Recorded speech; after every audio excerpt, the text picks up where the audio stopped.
English తక్కువ వస్తున్నాయి sir. ఈ ఇంగ్లీష్‌లో మార్కులు ఎలా నాకు పెద్ద ఎక్కువ మార్కులు కూడా అక్కర్లేదండి. 2 మార్కులొస్తే అయిపోతది సార్ నాకు. ఇప్పుడు అర్థమెటిక్‌లో 30 వచ్చినాయి 35కి. హ్మ్. ఇంకో 2 మార్కులు పెంచుకోవటం తేలికమ్మా ఇక్కడ. రీజనింగ్‌లో 30 వచ్చినాయి. కావాల్సిన 2 ఇక్కడ పెంచుకోవటం తేలికమ్మా. హుహు. ఇక్కడ 10 వచ్చినాయి సార్. ఇంకా 20 మార్కులున్నాయండి. అక్కడ 2 మార్కులు తెచ్చుకోవటం తేలికని పిల్లలు అనుకుంటారు. హ్మ్. బట్ నేను ఇందాక ఒకటి చెప్పాను. ఆళ్ళు వీక్‌నెస్ ఎంక చూస్తున్నారు. నేను చెప్తుంది స్ట్రెంగ్త్ లెంక చూడమంటున్నా. 30 మార్కులకి 1 మార్కు పెరగటము అనేది చాలా దీంట్లో ఎన్ని కావాలనుకున్నాం? 2 మార్కులు కావాలనుకున్నాం. దీంట్లో 1 మార్కు, దీంట్లో 1 మార్కు. హ్మ్.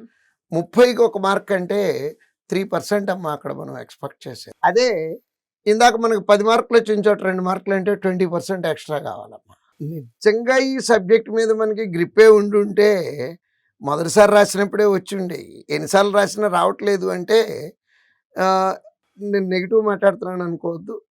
ఇక దాంట్లో పెరగవు అనుకోని మిగిలినట్లో పెంచుకునేటట్టు ఎతుక్కోవాలమ్మా. అంతేగాని ఇక్కడే చచ్చినా బతికినా నాకు ఇంగ్లీష్‌లోనే పెరగాలంటే అవ్వదు. ఈ 2 స్ట్రెంగ్త్‌లు మీయి.